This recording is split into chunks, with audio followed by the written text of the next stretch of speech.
ini. Hari ini kita akan menceritakan sebuah cerita balet yang baru. Tapi kalian pasti udah tahu ceritanya. Cuman kita mau ceritain lebih detail lagi. Apa coba? Ada yang bisa tebak gak? Betul banget, Swan Lake. Sekarang kita mulai cerita balet Swan Lake. Let's go! Cerita balet Swan Lake bermula dari di sebuah selatan Monian yang terletak tidak jauh dari Land of Dawn. Terdapat deretan pegunungan yang berkabut dan berkilau seperti batu sakit. Nah, tidak jauh dari situ terdapat sebuah danau yang sangat indah.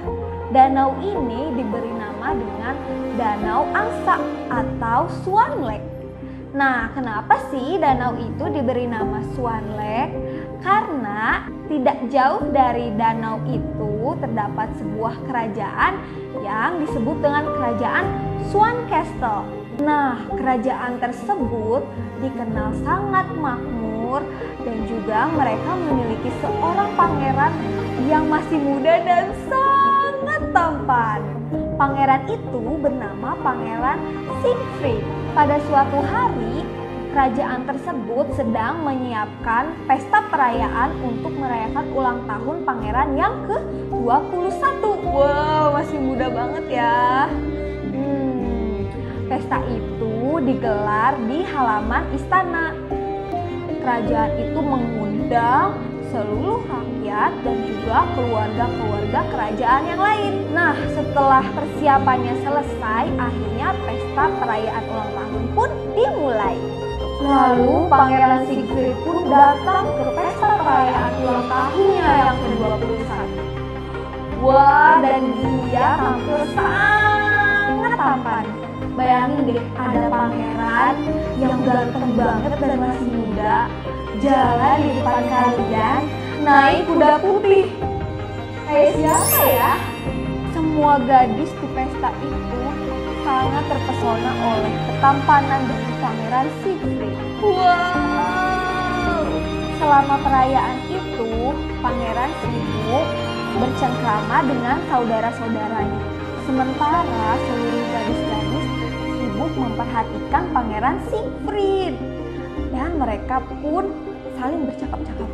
Wah, pangeran itu ganteng banget ya, Ce. Iya, sumpah. Kau tau gak mirip Lee Min Ho? Ih, beda kali gantengan Siegfried daripada Lee Min Ho mah. Iya, sumpah. Apalagi pas tadi datang pakai kuda putih. Ya ampun, ganteng banget. Sebagai hadiah ulang tahunnya yang ke-21, ibunya Pangeran Siegfried memberikan ia hadiah berupa busur panah silat.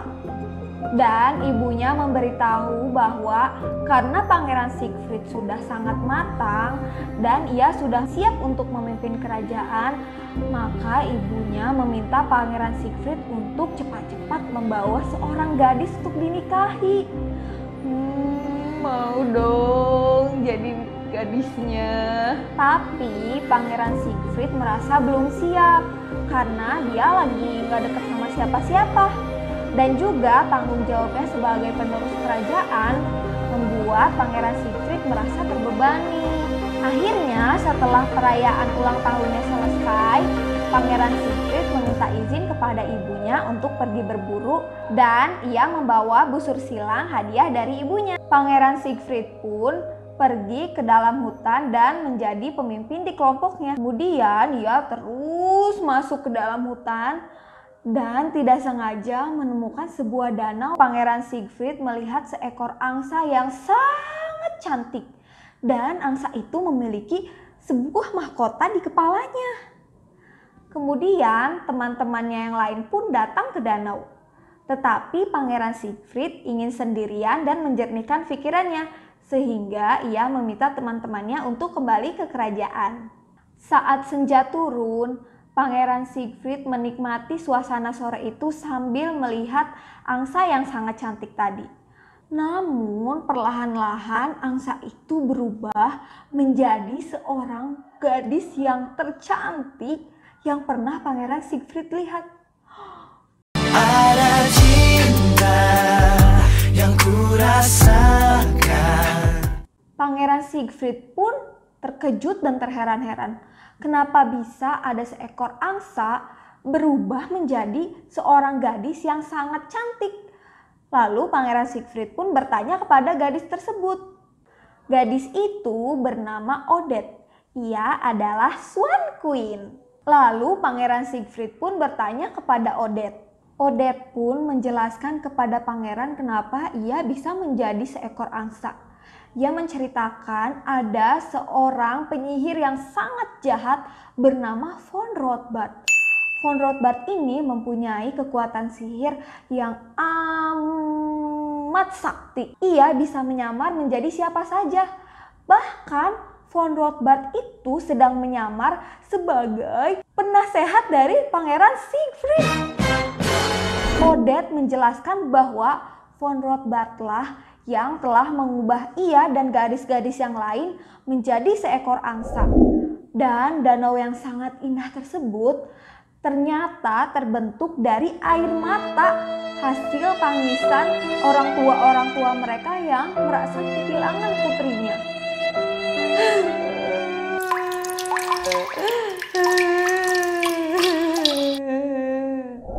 Pangeran Siegfried pun sangat merasa kasihan kepada Odette dan juga teman-temannya. Kemudian ia bertanya, "Wahai gadis yang cantik, Odette yang cantik jelita, bagaimana caranya untuk mengembalikan kamu supaya menjadi manusia seutuhnya?" Satu-satunya cara agar aku bisa kembali menjadi seorang gadis yang seutuhnya adalah jika aku menemukan seorang pria yang bisa menjadi cinta sejati. Lalu mereka pun saling berpandang-pandangan.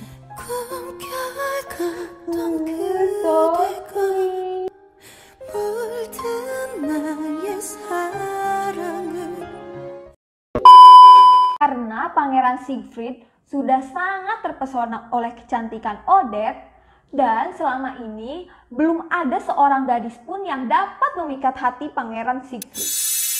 Akhirnya Pangeran Siegfried pun memutuskan untuk segera menyatakan perasaannya kepada Odette.